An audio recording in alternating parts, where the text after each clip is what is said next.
তারা যে ভাষা ব্যবহার করেছে সোশ্যাল প্ল্যাটফর্মে, শিখ তত্ত্ব, তারপরে হচ্ছে কোনো একটা বিশেষ অঙ্গের গর্ত দিয়ে সেটাকে হচ্ছে ইনপুট দিতে হবে, এরকম তত্ত্ব যেভাবে বলা হয়েছে সোশ্যাল প্ল্যাটফর্মে, পাবলিক প্ল্যাটফর্মে, এটা কোনোভাবেই কাম্য ছিল না।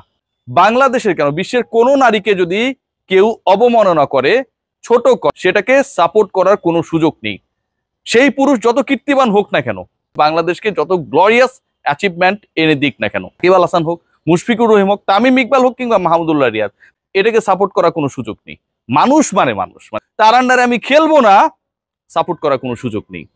তাহলে ঘটেছিল কি? আমার তো আলোচনা কেন? তামিম, মুশফিক, মাহমুদুল্লাহ শাস্তির জন্য আসলে সবাই উত্তাল হয়ে গেছে। কি কারণে? আসলে নতুন নতুন থিওরি, একটা বিশেষ জায়গা দিয়ে ইনপুট দিতে হবে, এরকম তত্ত্বের আবির্ভাব করছে। যে এই ঘটনা যদি সত্যি হতো, যেই তিনজন ক্রিকেটারের নাম এসেছে বিভিন্নভাবে, এবং এটাকে আসলে নাম এসেছে থেকে বড় ব্যাপার, নাম জোর করে ইনপুট দেওয়া হয়েছে বিভিন্নভাবে, এটা যদি সত্যি হতো, যেই ঘটনাগুলো ঘটছে, যেভাবে তাদেরকে গালিগালাজ করা হচ্ছে, কিন্তু এই ভয়াবহতম ঘটনাটা যদি সত্যি না হয়, ক্রিকেটারদের কথা বাদ দেন, আপনার কথা চিন্তা করুন দর্শক, বা আমার কথা চিন্তা করুন, যে আমরা এরকম কোনো একটা কাজের সাথে ইনভলভ ছিলাম না, কোনো একটা প্রতিষ্ঠান এটার সাথে ইনভলভ ছিল, কিন্তু আপনাকে আমাকে সামনে এনে বলা হচ্ছে ওই ইনভলভ। এটা কি সাপোর্ট করার কোনো সুযোগ রয়েছে?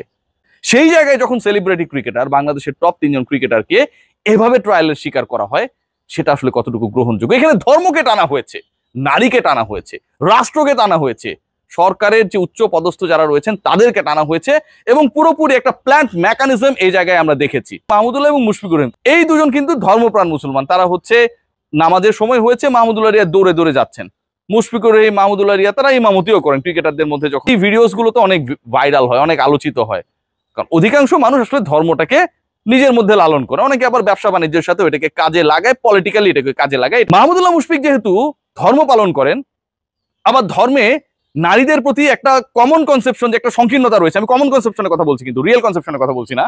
তার মানে তারা যেহেতু এই ম্যাচের মধ্যে ছিলেন, তারা আপত্তি জানিয়েছেন। চিন্তা করে দেখুন, ধর্মকে ব্যবহার করে বাংলাদেশের দুজন ক্রিকেটারকে ফাঁসিয়ে দেওয়ার এবং তাদের একটা ওপেন ট্রায়াল, মিডিয়া ট্রায়ালের ব্যবস্থা করার জন্য যেই সেগমেন্টেশন করা হয়েছে, প্ল্যাটফর্ম তৈরি করা হয়েছে, এটা কতটুকু সাপোর্টেবল?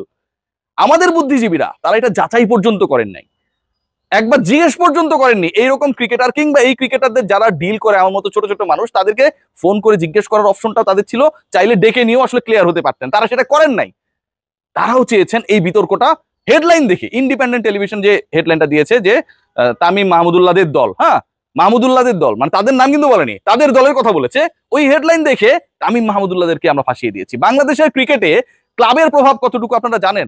বাংলাদেশের ক্রিকেটে ক্লাব কতটুকু শক্তিশালী ভূমিকা পালন করে নিশ্চয়ই আপনারা জানেন। বাংলাদেশ ক্রিকেট বোর্ডে কে সভাপতিত্বের দায়িত্বে থাকবে, গুরুত্বপূর্ণ রোলে থাকবে, প্রিমিয়ার লিগ চলবে কিভাবে, সুপার লিগে কারা খেলবে, আম্পায়ারিং কিভাবে পরিচালিত হবে, ভাই মানুন আর না মানুন সবকিছুই ক্লাব দ্বারা ডিসাইডেড। ইভেন কোন ক্রিকেটার কোন দলে খেলবে সেটাও শক্তিশালী ক্লাবগুলো ডিসাইড করে। ক্লাবগুলোর যখন এত বেশি পাওয়ার, অনেক সময় এমনও দেখি যে ক্লাবের পাওয়ার এত বেশি যে জাতীয় দলে না খেলে কোনো একজন ক্রিকেটার তিনি ক্লাবের হয়ে খেলছেন, এমনও আমরা দেখি। সাকিব আল হাসান ন্যাশনাল টিমের হয়ে, একটা এক্সাম্পল দিয়ে দিই, না খেলে 3টা ম্যাচে তিনি মোহামেডানের সময় যে খেলাগুলো চলবে, ঢাকা প্রিমিয়ার লিগ, যেই লিগ নিয়ে এত আলোচনা হচ্ছে, সেখানটায় খেলবেন। ক্লাবের পাওয়ার কতটুকু ভাবতে পারেন?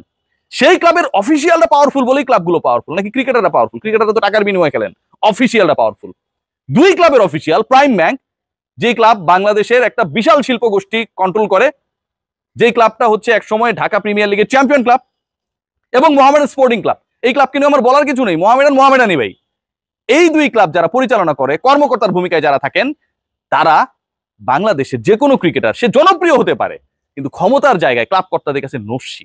সেই ক্লাব কর্তারা যখন ডিসাইড করেন, এবং আম্পায়ার্স কমিটির চেয়ারম্যানকে তারাই ফোন করেন, আম্পায়ার্স কমিটির চেয়ারম্যান বর্ষিয়ান সংগঠক ইফতেখার রহমান মিঠু যখন সেটা মিডিয়ার স্বীকারও করেন যে ক্লাবের থেকে ফোন এসেছিল আম্পায়ার চেঞ্জ করার জন্য, কিন্তু তিনি সেটা মানেন নাই, গাটস শো করেছেন। ক্লাবের থেকে ফোন এসেছিল, নট কোনো ক্রিকেটার। ঠিক তখন আমরা ক্রিকেটারদেরকে কিভাবে বিচারে কাঠ করায় দাঁড় করাই। আমরা নারীবাদী হয়ে শুধুমাত্র 3 জন ক্রিকেটার ওই ক্লাবগুলোর প্রতিনিধিত্ব করেছে দেখে, ওই ক্লাবগুলোর জার্সিতে তারা খেলতে গিয়েছে দেখে, তাদেরকে আমরা এমন একটা পর্যায়ে নিয়ে যাই যে তারা এই কাজটা করেছে। আজকে তারা আমরা বিচার চাই।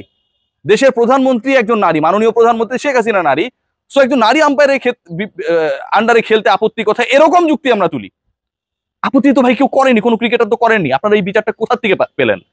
মাননীয় শিক্ষামন্ত্রী তিনি পর্যন্ত স্ট্যাটাস দিয়েছেন, মানে তাকে ওভাবে ইনভলভ করা হয়েছে, ইনপুট দেওয়া হয়েছে, পাশে যারা থাকেন তারা বলেছেন যে এই ঘটনা, তিনি পর্যন্ত স্ট্যাটাস দিয়েছেন যে কোনো ক্রিকেটার যদি এটার সাথে, যদি বলেছেন অবশ্যই ইনভলভ থাকে তার শাস্তি হওয়া উচিত।